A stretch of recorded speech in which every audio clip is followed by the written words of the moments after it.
The ocean roared with fury. Waves collided like giants battling in the deep.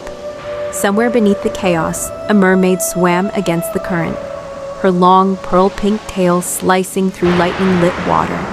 She was Princess Naya, heir to the coral kingdom beneath the western sea. She wasn't supposed to surface, but tonight she had to. A young human boy had fallen overboard during the storm.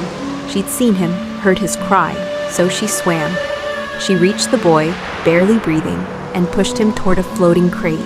But as she turned to return, a sharp piece of driftwood struck her temple. Darkness swallowed her. The storm raged on, and Princess Naya was gone.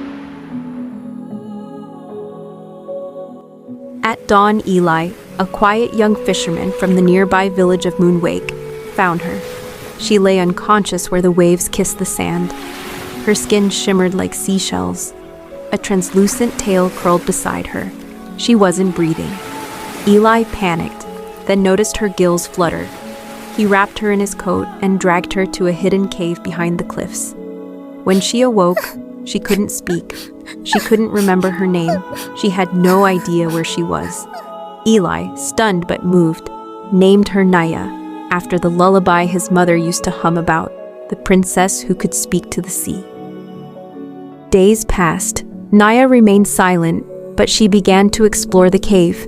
She was fascinated by the water, often floating in the tide pools and humming quietly. The melodies were haunting, unearthly. One night, Eli heard her hum that same lullaby again. His heart raced. How could she know it? Naya began drawing symbols in the sand.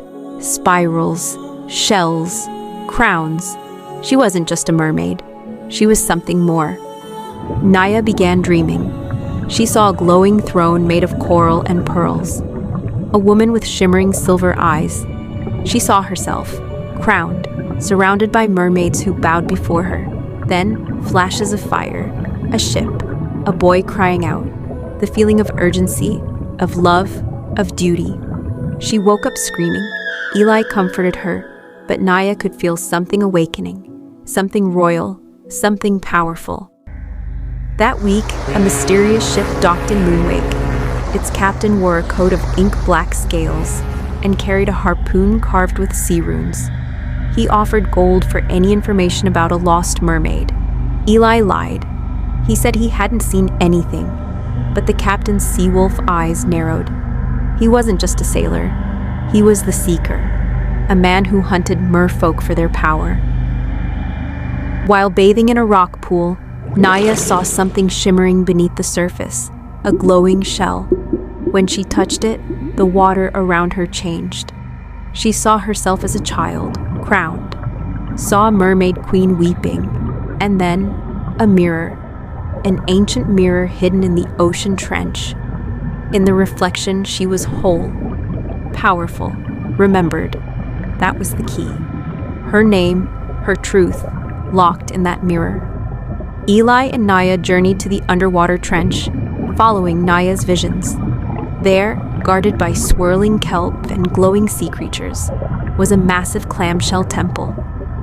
Inside was the Keeper of Forgotten Names, a glowing figure made of coral and memory. It spoke in waves. To remember who you are, child, you must give up what you've become. Naya looked at Eli. Her heart pounded. She wasn't just a mermaid anymore. She had laughed, loved, learned. She had found something new. Could she have both? As they returned, the seeker waited. He had followed them. With enchanted nets and poisoned harpoons, he attacked. Naya protected Eli with a blast of energy she didn't know she had. The force knocked the seeker into the sea, but not before he struck her fin. She collapsed. Eli wept over her, his voice trembling. "You're not just a princess. You're not just a mermaid. You're you. And I know your name. It's Naya." A single tear dropped from her cheek into the tide. The sea pulsed in response. The mirror shell glowed in her hand. She whispered, "My name is Princess Naya of the Coral Crown." The mirror shattered into light. Her tail glowed. Her memories poured in. She remembered her mother, her kingdom, the shipwreck, the human boy she had saved, the same boy who had grown into the man now holding her. She was both, human-hearted and ocean-born, and she would never forget again. The coral kingdom rose to the surface in song. Merfolk appeared, bowing before their princess. Naya stood tall, wrapped in coral light, her eyes glowing with memory.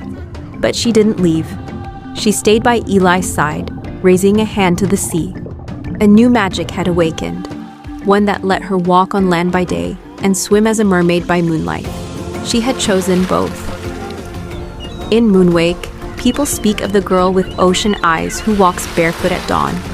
They say she sings to the sea, and it sings back. Sometimes they see her vanish beneath the waves, and sometimes, if the night is quiet, you'll hear her hum the lullaby of a princess who never forgot who she was again.